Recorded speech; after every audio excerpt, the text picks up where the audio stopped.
Emin Əmrullayev anlaşılan ki, məktəbi də zavod kimi görür və ona görə deyir ki, 9-dan 6-ya qədər fəaliyyət göstərməlisən. Emin Əmrullayev danışanda Sovet sistemini bəyənmədi. Amma təhsil baxımından deyə bilərəm ki, Sovet təhsil sistemi daha gözəl idi. Biz nə oxuduğumuzu anlayırdıq, verilən sualı başa düşürdük. İndi 40 yaşında valideyn, 35 yaşında valideyn ibtidai sinif uşağına verilən sualı oxuyur.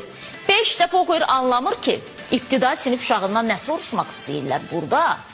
Və bugün siz bu təhsil metodunu önə çəkirsiniz. Kurikulum sistemi ölkədə tətbiq olunandan sonra bizim təhsil sistemimizin bərbad dönəmi başladı. İbtidai sinif uşağının çantasını qaldıra bilmirsən. İbtidai sinif uşağı oturduğu yerdə yatan birisidir. Deyirsən ki, mama qurban, anan qurban sənə. Oyan bu qaldı. 3 səhifə ilə riyaziyyat işləyəcək. 2 səhifə nə bilim